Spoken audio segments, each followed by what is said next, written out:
College football playoff. Who would have thought that back in June when we started doing all of this for the season, TJ, that we would be talking Indiana and the college football playoff on Selection Sunday. So, Yeah. first of all, initial thoughts. We'll go through initial thoughts, then we'll go through the whole production that ESPN put on, hmm and what our expectations for the college football playoff are. So, Yeah. PJ, what are your initial thoughts? You asked the question of who would have thought that we'd be doing this. We didn't. We put out kind of win-loss predictions and we were cautiously optimistic, knew that there was a ton of change. I think we both felt pretty good that IU was going to go to a bowl game.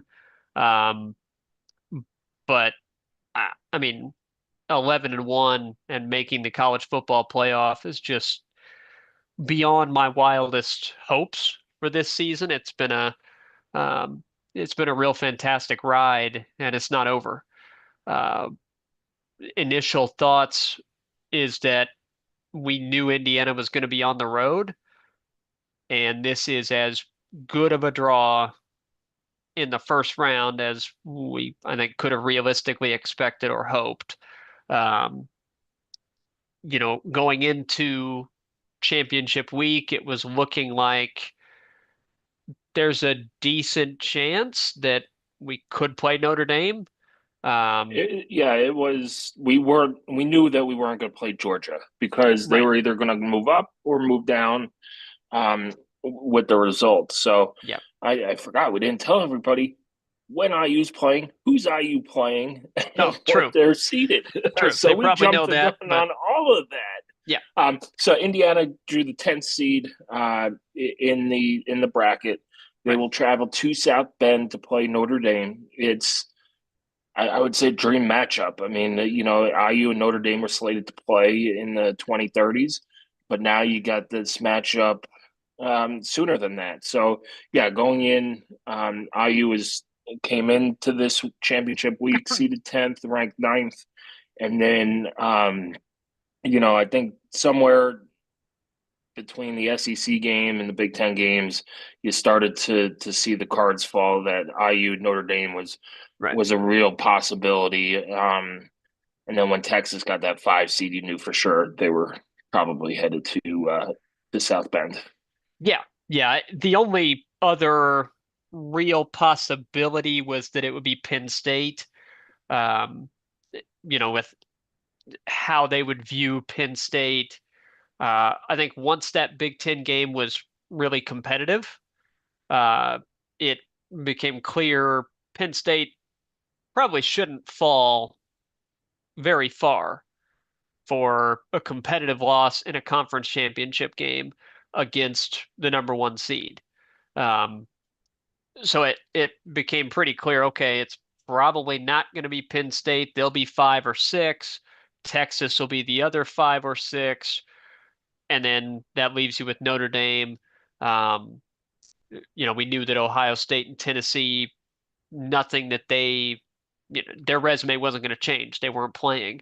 Yep. Um, so it seemed like that was where it was going to be. And on the just from a logistics standpoint, um, it's obviously the easiest road game for IU fans to get to.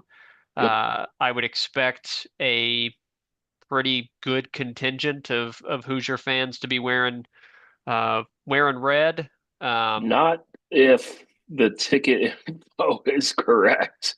Um, yeah, the email IU sent out, I don't know. They said a small allotment was going yeah, towards IU. We'll yeah, see what they do on the secondary market. exactly. But that That's what I email mean. read as good luck, and here's some links to go find your secondary tickets.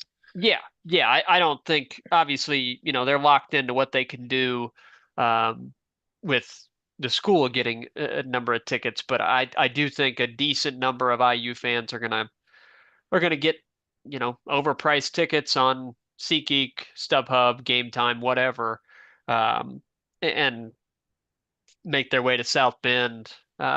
Maybe money that they had planned on spending to go to Happy Valley Yeah. for a game or to go to Athens for a game, you reallocate those funds that you were going to spend to travel and pay for the tickets. But it's not a bad trip at all for the Hoosiers to make as a team. Um, get to South Bend. They are playing on a Friday night, and that weather's going to be a story. It's South Bend on December 20th at night. Uh, it's I think you can very safely assume it is going to be cold. Is it going to be just your regular cold, or is it going to be like, sub-zero? Uh, the big question is going to be how windy is it, and is there snow? And that, with the way that the two teams play, it certainly could factor into how that game unfolds. Notre Dame, one of the best rushing attacks in the country, going up against Indiana's rush defense, which is one of the best run defenses in the country. That's the matchup that jumps off the page to you right away. And if the weather makes it so that passing the ball is very difficult, that will hurt Indiana's chances.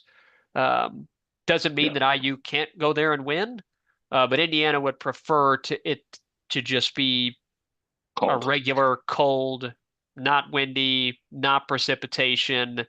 Um, that's what IU would prefer, but obviously, you're in the field, you've got a chance.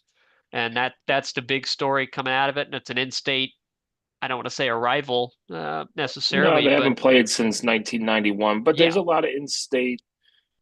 You have a lot storylines. of Notre Dame football fans who wrote for IU basketball who are going to have to make choices and things like that. And I think that's where the rivalry is. Right. Yeah. They haven't played on the field since 1991. And when they have played, Notre Dame has won 23 of the 29 matchups. IU's Yeah. last win was in 1950. Um, so it's not like Purdue, Notre Dame, or Notre Dame, Michigan State, or Notre Dame, even Notre Dame, Michigan. But Notre Right. Dame, Michigan's on another level than all of those games. Um, but yeah, the weather could be a factor. But IU's played in some bad weather. They didn't look great in Columbus in some soaking mist and things like that. But they played in the snow against Purdue with a little bit of wind. They played Yep. in very windy and wet conditions against Maryland, where they threw the ball pretty well. Um, I Minus a couple of forgot. interceptions. Yeah. Yeah. Yeah. That Well, was yeah. sure. I don't think the wind No. outside the first one, the wind didn't affect many of them. They played in the cold against, I guess, the wind against Michigan as well. But yeah, there have been some games where they've played in some weather and have come out relatively well. So, but this matchup again, it's Notre Dame's running game. They have two very, very good running backs. One of them Yeah. should be in the Heisman conversation. Yeah. Um, if he's not, in Indiana's defense, and then can you score enough points? Right. Notre Dame's only loss was to NIU at home, and it's probably the worst. It is the worst loss in the field. Yep. So we'll see where they go from there. But we'll have a full breakdown of the game. In general, coming up here in the next, was it 3 weeks, 2.5 weeks, Yeah. before Yep. the 12, 20th. 12 days. Yeah. So let's talk about the 12-team playoff, TJ. Hmm. Your thoughts about it, what works, what needs to change. Yeah. You have all these crying SEC fans. We'll use the buzzword strength of schedule, strength of record, and all that Right. stuff. And college football is an imperfect sport, and that's what makes it fantastic. But if you're going to put together a playoff, you need to figure out some semblance of balance and schedules. And it's going to be it's an impossible task. But you look, you have two conferences play 8 games, two conferences play 9 games, and there's our colleague Nate Comp brought up the thing. The committee shouldn't put out rankings in November. Now do it because they need content and sell Yep. advertising, and preseason rankings skew everything. Yep. Indiana played a Nebraska team who was 5-1 and ranked 24th in the coaches poll, and they don't get credit for it. But Alabama will say, well, or Texas, we beat number 24 Vanderbilt, and somehow they get the number 5 seed. And Vanderbilt's now unranked. So, what would you change in the college football playoff? It's going to grow in number, I think. But if you keep it to 12 or 16 teams, Yep. So assuming that the format stays at 12, which is a assumption that I think is probably incorrect, but assuming that it stays at 12, I think the first thing that is going to happen, this is not a, oh, I hope it happens or whatever, it is going to happen. The top four conference champions getting a bye, that's not going to happen much longer. Um, as soon as they can possibly make that change, and I don't, I've gotten some conflicting information on whether or not they can make that change after 1 year or if they have to do it for 2 years, which is the current TV contract, before they can make a change on that side of it. I'm not sure, but they're going to scrap the four conference highest rated conference champions get a bye. The powers that be in the SEC and the Big Ten are scoffing at the bracket that has Arizona State and Boise State, the 3 and the 4 seed. That's not going to happen moving forward, and it shouldn't. I think that what I would like to see would be the top 4 seeds get buys. Period. You can have yeah, your auto bids. I like that aspect of it because it prevents it from turning into an SEC Big Ten Invitational. I like the auto bid. I do not like the auto buy.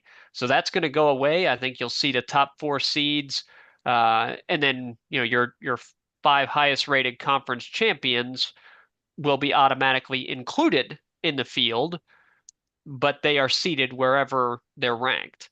yeah, Notre Um, Dame will sign up for that too. yes, yeah, and Notre Dame would then be allowed to have a bye, which currently they are not. Now, with their loss to Northern Illinois, they weren't getting a bye anyway.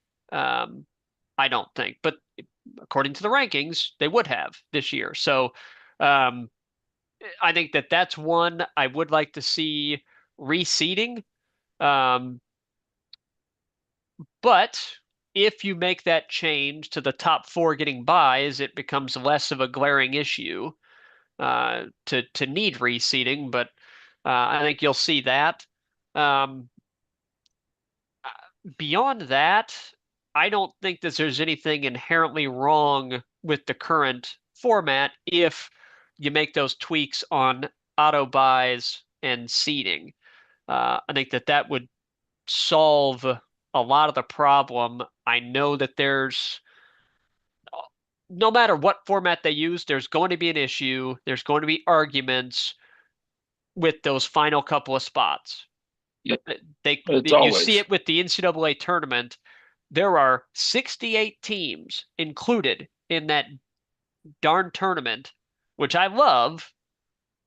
And without fail, there's a bracketology show, and there are arguments of, well, how could you put in this team as the final 12 seed and leave out this 17 and 14 team from the ACC?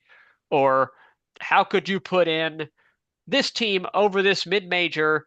How did they get left out when they went 27 and 4? There, whatever format you have, there's going to be arguments at the bottom of the bracket. That's the way that it is. My advice, and Nick Saban, he got his hackles up a little bit, and I understand it with his ties to Alabama, but he also did say he didn't want to hear any complaining from any coaches that were at the bottom of that bracket or got left out because they all had control of their own destiny. And if they got left out, it was because they lost games that they shouldn't have. And Yeah, that's what happened. I think that Alabama, the first team out, They can point to SMU's strength of schedule. They can point to, well, who have they beaten? And SMU can turn around and say, okay, who do we lose to? Because we didn't lose to Vanderbilt and we didn't lose to 6-6 Oklahoma 24-3, and that's also valid. So it's you can make arguments both ways. Um, I do think it's interesting to look at just the general point spreads in this first round. The biggest spread is Texas hosting Clemson as an 11.5 point favorite. Which Um, makes sense. It's the 5-12 game. it does. And then every other game currently is a 7.5 point spread on the book that I'm looking at, FanDuel. They're all 7.5 points. Um, I found that mildly interesting, and I think that the spreads in at least two of the quarterfinal games will be bigger than that if chalk holds and um, say that Texas beats Clemson and uh, plays Arizona State. I bet that spread is bigger than 11.5. And Penn State, if they beat SMU and plays Boise State, that spread's going to be bigger than 7.5. So, it's not a guarantee of anything, but just looking at the point spreads as predictive tools it tells you that the system is currently inherently flawed um, with those buys. But I'm really looking forward to the four first round games, and I think it's awesome that they're on campus. That's my favorite part of it. Yep, me too. Yeah. I mean, it's awesome for Indiana to be playing at Notre Dame. And it's really cool for Clemson to play at Texas. That's not a game that you would otherwise see. It's going to Yeah, be great Tennessee at to see Ohio. Tennessee playing at Tennessee. Ohio State. And hey, look at No, that. Ohio State finally got a night game. yeah, I was waiting for them to put it at noon. That would have Um, been funny. Yeah. that would have been hilarious. And then you have Penn State, SMU. SMU's coming up north to play in a whiteout game at noon on that Saturday. So I think you got that, and we'll add Alex Compton here in a second. You you have that aspect of it, but to me, the worst part of it was the politic, and we just got over the election and all the political ads, and that what it became to me. It was Heather Dinich saying why Indiana shouldn't make it into the playoff, or why this team, or why 4-loss Alabama or 3-loss Alabama should be in, or 6-6 Oklahoma should be like. That to me is such a turnoff for the college football playoff, and maybe they need to bite the bullet and not do these ranking shows every week. And but there's too much money in it, in terms of that. It'll always be there, and people have to remember that the SEC is on ESPN. The Big Ten is not, and the Big 12 is not. So the ESPN will always back the SEC, and that's what it seems like. Once the Big Ten spurned ESPN, that relationship has been, mangled, and it's the SEC is the greatest thing since sliced bread. Alex, welcome in. We're talking college football playoff. Who would have thought that in August? If you did, I hope you put a wager on it and collect your bet today. Yeah. Um, how's it going? It's a pretty good Sunday. Uh, can't find much to complain about. IU is 11-1. IU gets a crack at Notre Dame in the first round of the college football playoff. And regardless of what the pundits and the odds makers and the powers that be want to say, Indiana has a chance in 2 weeks now to prove they belong. So great day for the program, regardless of what happens in South Bend and hopefully beyond South Bend. Right. And I thought it was really interesting. And I know we have a lot to talk about. I'm sure you guys have hit on it a lot already, but I definitely will get into a lot of ND previews and prep on the Fighting Irish, of course. but Coach Signetti went on CBS after it was official that IU was locked in the playoffs, and he said today they'll probably spend about half their time on Notre Dame and half their time on the portal and evaluating guys. So kind of just the state of college football today. They can't really even celebrate that they're in the playoff. The coaches are kind of in portal mania as well. But yeah, I mean, what a day. I got an adult beverage in my Knicks glass. Waiting for my neighbor to finish something. I got a cigar ready to go. So yeah, I mean, Nate and I had talked about it too. We were talking about almost like digging up our season preview pod that the three of us and Nate did, and kind of almost going through it live and seeing what we predicted back in August. None of us had this, obviously. I think our goals were kind of get both trophies back, go above 500 at home, make a bowl game, establish and we won the one toss-up game that we had. That's right. So, I was right. So, a certain podcaster was correct about beating both of the teams that were in the Natty last year. A certain guy wearing a red hat that's not me right now on this show said that's a very bold one. So I want that out there. But yeah, what a great day. Kind of felt like this is the way it was going. And I don't know if you guys have done the full kind of 12-team breakdown. But with the game last night, terrific ACC championship game, kind of felt like it was going to be SMU over Alabama. And if you're into the Vegas thing, regardless of if you gambled, they're typically pretty right. The odds shifted heavily late last night into SMU being a favorite to get in the playoff and Alabama not. So and Brett McMurphy broke that on Twitter before the bracket show could get into it, because the bracket show is absolute trash. And we've said this since they've done the selection show, and IU's been in bowl games, that it's just shut up and show us the bracket and break it down. That's all you need to do. We don't need to hear lobbying from Nick Saban or lobbying from each of the coaches. Just make your choice, post it on the board, and talk about it. You got a half hour of just drivel. But yeah, we went through the bracket. We at some point last night, I think between the SEC game and maybe halftime of the Big Ten game and the ACC game, the cards started to fall that Notre Dame was most likely landing spot for IU. So, Alex, one of the questions I asked TJ is, going forward, things are going to change with the college football playoff.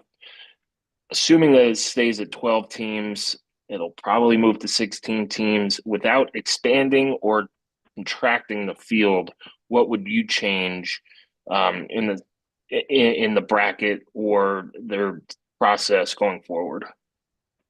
Yeah, I think the interesting thing, and I agreed this morning, I tried to watch some of the remarks by Ward Manuel, but he said, and I agree with this, but he said that they don't look at hypothetical matchups as you kind of go through the bracket. So if Ohio State beats Tennessee, they'll play Oregon again, which of course would be highly kind of anticipated matchup. But, a lot of people say Penn State got the best draw today. Probably that's true. Maybe that's true. But he said they seed 1 through 12, and they don't worry about potential second round matchups, potential semifinal, final matchups. They kind of just set the bracket. They set the rankings of the teams, and whoever plays. I get that. I do think eventually you'll probably see teams push for, if they're not going to do the best 4 teams get the bye, or the top 4 ranked teams get the byes. I do think you'll see them push eventually for reseeding kind of throughout. So not a set bracket, but the highest remaining seed would play the lowest remaining seed. I think that's something that could probably help balance out that conference champion 1 through 4 debate. But I think it's cool. And I think I always say it, college football and college football fans are so caught up in week to week results and can't see the bigger picture of things. And we're guilty of it at times as well.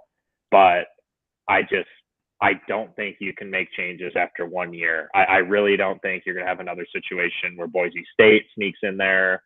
I really think you'll see kind of a more balanced Power 4 in most years.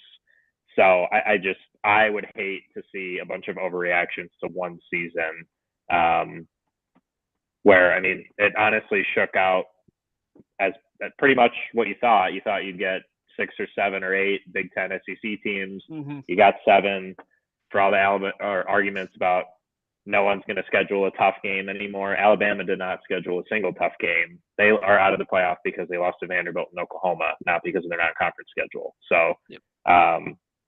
That argument, I get why people are saying that, but it's a stupid one because they didn't schedule anybody to begin with. They only play 8 conference games, so you can miss me with all of that. I think that's a bunch of BS, but that would be the one, I think, maybe reseeding. But other than that, it'll be sweet. I wish Boise kind of had a first round home game. That would have been cool, but would have been cool. But good for them. Good for them. Good for Arizona State. And I'm glad to see SMU get in as well. That was good. Mm-hmm. Yeah, I sort of thought the only nitpick with the bracket that I had, I kind of thought that Clemson would be ahead of SMU because they'd, just beat them on a neutral field last night. I understand the argument against it. Clemson has a lot of faults. They currently don't have a running back that they trust at all. Phil Maffa is very banged up. Looks like he can barely move. And then the backup got hurt last night. That looked like a season ender. And the third string was in the game for a special teams play, promptly fumbled the kickoff when he was told to fair catch it. So, and they continue to not be able to hold fourth quarter leads. So I don't blame the committee for placing them 12th, but you look at SMU could have played Texas in a in-state game as well that would have been maybe a little bit more interesting than, or just more storylines than SMU playing at Penn State. But again, that's nitpicking. I don't blame the committee for that choice whatsoever. Tennessee playing at Ohio State, that's a really cool, great matchup that you otherwise would not be seeing. And as we look at specifically Indiana, you look at the team is looking at Notre Dame only. Coaches certainly don't have time to look beyond that. We can. We don't do any harm doing that. So the winner of Indiana Notre Dame gets a trip to the Sugar Bowl to take on the Georgia Bulldogs. Georgia was a team that was looked at as a potential first round opponent. We felt like that was not going to be the case because Georgia was going to move one way or the other. If they win, as they did, they get a bye. If they lose, I don't know. Would they have stayed at 7? Don't know. But they win. The question for them is going to be the health of Carson Beck, and whether or not the offense is better with Gunnar Stockton and his a little bit more mobility in there. So that's what's waiting for the winner of Indiana Notre Dame is New Orleans against Georgia. That's really cool. I mean, it's really, really cool to be a part of the conversation where you get a shot at in-state storied program like Notre Dame, currently a 7.5-point underdog. So it's not like they're going there as a 4-touchdown underdog that has to play this perfect game to have a shot. Indiana matches up just at first glance, matches up all right with Notre Dame. Yep. And I think we'll go there with some things that they feel like they can take advantage of if the weather cooperates. Mainly Notre Dame's banged up secondary that is the weakness of their defense. They don't have the best pass rush in the field. It's good, but it's not the best. It's not as good as Ohio State's pass rush. Certainly not as good as what IU could have seen against Texas or Georgia. Or Penn State. So there's some areas there. And then on the other side, Sammy mentioned it. Can you contain Jeremiah Love? Can you contain Jadarian Price? Indiana's top-ranked rush defense going against Notre Dame's rushing attack, which will include a mobile quarterback like Riley Leonard. So lots of stuff on paper that you're like, that's going to be super interesting. And if you can find a way to get the biggest win in school history, I mean, it would be. If you can find a way to get that, you get to keep playing and you get a shot at Georgia in the Sugar Bowl. And that's amazing. It's been such a fun, joyful ride, and I'm happy it gets to continue. And if you don't have the college football playoff, Indiana's playing in a bowl game, that would still be awesome. That would still be cool for us. But how many seniors would be participating? How much would it still mean? We don't know. Um, so I think you look at just on the base level of excitement, look at all the fan bases that have a lot more excitement today than they would have at this time last year. And I think that's a win for college football. Yeah, my biggest fear with the playoff was you kind of lose meaning for the regular season. I think maybe a little bit there are a few games that were like, okay, if they lose, they're still in, but there are a lot more games of, you look at IU's back half of the schedule, and Michigan felt like a playoff game for IU. Not for Michigan, but for IU. If you Yeah. win that, you're probably in. Ohio State was a big game, but you kind of felt comfortable coming out of that. Even with the loss, you felt comfortable coming out of that, especially after the rankings came out. That hey, you're in as long as you show out against Purdue. SMU Clemson last night ended up not being a win and in type of deal, but it sort of was. Yeah, felt like it. At least for Clemson, it was a win and in. Yep. Boise State getting in there, them throwing the goalpost into the river when it's 20 degrees and stuff like that. But yeah, my biggest fear was that the regular season would be diminished.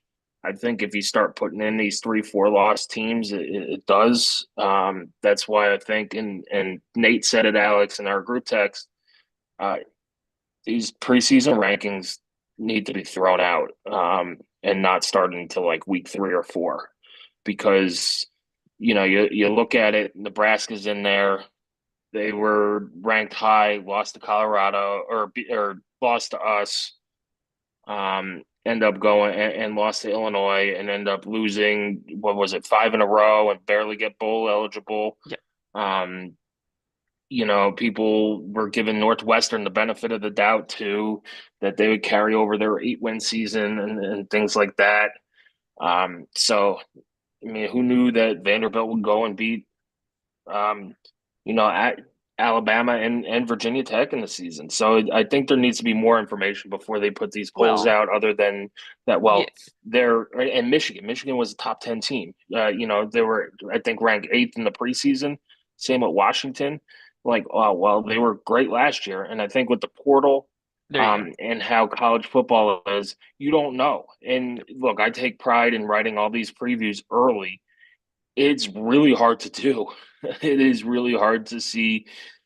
Maybe it'll be easier with no spring portal window, but it if you're like Phil Steele or somebody writing your Indiana preview last year in spring practice, there was no CJ West, there was no Tyreek Tucker, and guys like that, or if you're looking early, well, we don't know what Curtis Rourke's going to be, and nobody knew. And you talk to guys around the program who saw him in practice in the fall, they did not expect a performance like this. And he played great. So it's throw these preseason rankings out the window. Yeah, I think the portal, I think, changes things to the extent that you don't know as a media prognosticator or as a fan, even as a coach, you don't know how it's going to mesh. You don't know how it's going to come together until it starts to. And that could be a Florida State scenario where, hey, look, we went to the portal again, and in season before in 2023, it went great, and we expect the same in 24 because we got a lot of talented guys in here from the portal. and it was a complete and total disaster. Yep. You could have it as that side, or it could mesh really well, and you have a case of Indiana, or I mean, I'll something I'm going to look at, and I'm sure somebody will beat me to the punch on this, but just look at the overall field and look at how much of it was shaped by transfers.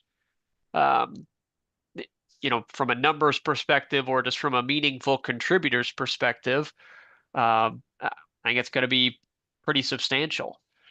So I do think that the preseason polls have gotten less meaningful, and if they still carry a lot of weight with the committee, then that's a problem. I do think, though, that as you talk about kind of keeping the regular season important, which I think it is for each individual fan base, it's your team's game, regardless of the outside stakes. Your team's game is still critical to you on a week-to-week basis. Well, yeah, Like that's no matter what stakes there are, you still care. Did we beat Northwestern this week? Or did we beat whoever, right? That still yeah, matters. It's okay, the 3:30 game on CBS that doesn't involve my team and it doesn't involve my rival that I hate watch. Is that game going to mean anything, or are these two teams that both have two losses, are they just playing to see which one of them is seated higher? And if you expand it further than 12, which I think will eventually happen, just take this year, for instance, Ole Miss would not be punished for the losses that they had to teams like Kentucky because they would have still gotten in the field. Alabama would not be punished for losing 24-3 to a crap Oklahoma team. They would not be punished because they would still get in the field and they'd still have a shot, and that would be all that mattered. So you I think still you want would these start to conference devalue it. championship. Yeah, I and think you you want really the would. and I think conference commissioners, Alex, we'll get your final thoughts here too. I think the conference commissioners want these conference championship games to mean something because they are such a cash cow. Yeah, Um, yeah, but I Whereas, don't. like, if SMU got left out, I think the big argument was like what Lane Kiffin brought up: why even play and risk it, Sure. and stuff like that. Like, just say, hey, we have COVID, we can't play, and yeah, they weren't dropping SMU 4 spots for not playing if they couldn't play. I mean, right? So, Probably, yeah. yeah, Yeah, that's gonna be I think the harder equation to crack is with a 12 team field, if it's not an automatic bye for winning a conference championship, yeah. Why bother playing? then what makes that game meaningful? Because why it mattered for Oregon and Penn State was who's going to be the Big Ten champion, which that's great, and who's going to get the bye. Yep. That's why it mattered. So if that gets taken away because, hey, both of these are top four teams, and it's going to stay that way because we're not going to punish them for playing this game, especially when it's competitive, then what did they play for? So that's going to be the tougher equation to crack for those commissioners. Um, and I hope that they don't say, well, if we're going to lose the popularity and meaning of those conference title games, we'll make it back by adding revenue with 4 more teams in the playoff. I don't know. I don't know. But that's a problem for a different time. I'm going to spend the next, 10 days being super analyzed on or focused on Notre Dame, and um, it's shocking to me to be in this position to where we can do this and get to talk about Indiana in the college football playoff and be a part of the conversation and all that. And go to Notre Dame thinking we're not there just to be a part of this thing. Like, I think we No, can win. they're going up there to win. Alex, final thoughts on Indiana, Notre Dame, in the college football playoff on Friday night at 8 p.m. besides asking for donations for your ticket. Yeah, accepting them all, I will pay, but accepting them all. Yeah, I said last week this would be my preferred matchup and destination. Right. I'm sure I will eat crow, but I expect IU to play a much better game than they played against Ohio State. I think they have learned a lot from that. I think they kind of landed on their you know what, and I think they had to pick themselves up, come out and drop a 60 burger on your in-state rival. I know they were 1-11, but still feels good. So yeah, IU's going to have to play a good game. IU's going to have to play probably their best game of the season. I think they'll have to play first half Michigan kind of type of game. But if you just matchup wise, and we'll have a lot more kind of in depth in terms of breaking this game down, but Notre Dame really has not been tested to beat a team in the air all year, honestly. And I think IU, like TJ mentioned, brings in the best rushing defense on a yards per game basis in the country. And Jeremiah Love, their outstanding running back, makes them go. So I think if you put them in situations where they're in third and medium and third and long, and Riley Leonard's going to have to consistently work the ball down the field, I think that's something Notre Dame really hasn't had to do, especially of late. And I think that's something that probably favors Indiana. And then TJ mentioned it, but yeah, their secondary, and you just watched USC in the last game of the season throw it up and down the field on them with their backup quarterback. That was a game USC easily could have won. But yeah, if you look at just kind of the tail of the tape of what each team does well, I think this is a matchup that IU, I'm not saying they would have picked it or wanted it or preferred it, but now that we have it, I think there's no reason you shouldn't be confident that IU can win this game. I'm not saying they're going to. I'm not making a prediction right now, but this is a matchup where I didn't see the bracket and go, oh my God, like, well, at least we had a good season. Like, no, I mean, this is a game you can go in there and win. I'm expecting there to be a lot of red in that stadium. I think fans are really, really excited. And as I'm not the president of it, but as a board member of the Notre Dame Hate Club, I'm particularly really excited about this matchup. My other college football team is Northern Illinois, so that was a really good one. Let's go two for two this year, Alex. That would be great. My family was at that one, so if I'm at this one, hopefully we have 2 wins against them in their own stadium this year, which would be great. But yeah, I mean, Notre Dame's super interesting. Again, we hear the schedule arguments all season. Their best win, probably Army. I don't know how much beating Army translates to, I don't want to say regular because that's not the right word, but obviously with the triple option and just the style Army plays, it doesn't really translate to a bunch of other teams. So that's probably Notre Dame's best win. Big NIU guy, but yeah, they did lose at home to a pretty subpar NIU team this season. But from there, they won 10 games straight. So give them credit for doing that. They definitely rallied and definitely played some good football, but we're probably the best team they've played. I know they beat Texas A&M early in the season on the road. A&M kind of to finish the year here. But yeah, I mean, sure, we'll have to play a good game, and Notre Dame's going to have to play a good game if they want to beat us. So that's kind of where I'm at now. Just thrilled though. Awesome day for the program. Awesome day for the fans and the students and the players and the coaches, all that stuff. And we've been saying it, Sammy, for like 10 years now, since I started when I was a freshman with Hoosier Huddle. Crazy what happens if you care a little bit and spend a little money and you care a little bit about football. It's kind of crazy how that happens. So just awesome day, and can't wait to get ready for it over the next week and change here. Yeah, we've said it. I can't believe it's been 10 years because you and Lydia came in the same class to Hoosier Huddle, and she's going to be rooting for IU over Notre Dame this weekend as well. So good for her. But yeah, we've said it. It's you get what you put into it, and IU's finally put into the football program, and you brought in a coach who, I'll give TJ credit, identified early as a guy who would be a great fit at IU.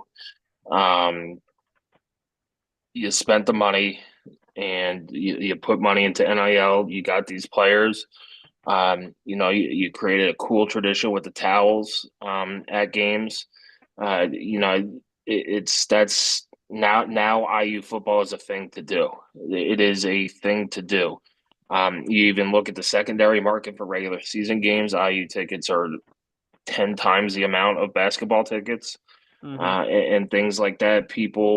I have had people come out of the woodwork who have never once talked to me about IU football, who I talked to at every holiday and all that stuff.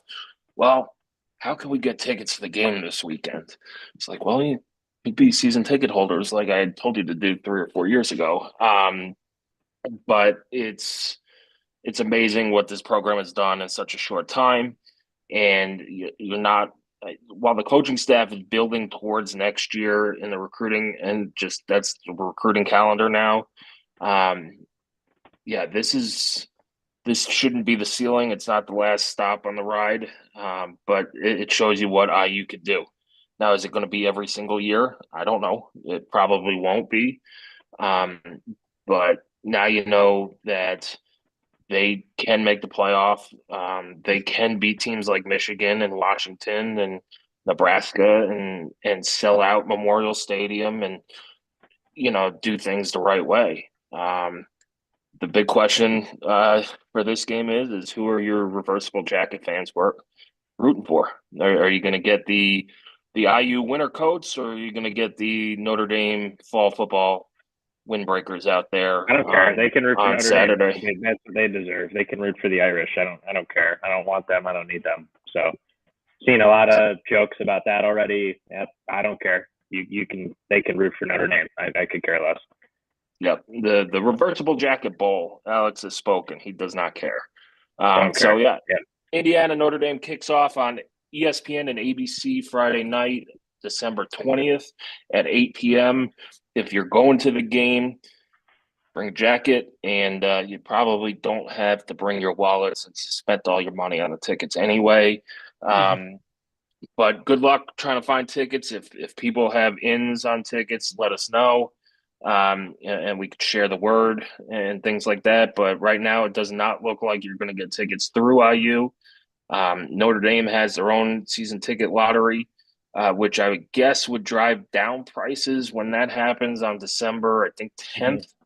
But right now, the screenshots people are sending me from SeatGeek and StubHub and all that stuff, it's at least $1,000 to get into the game on December 20th. So we'll have all your breakdowns on HoosierHuddle.com. You can follow us at Hoosier_Huddle on Twitter. You can follow us on Blue Sky as well.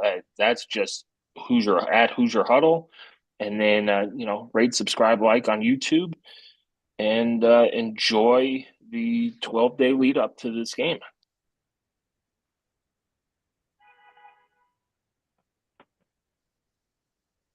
Cool. All right. Good. Yeah, I'm curious what they say. It looks like it's Fisher, say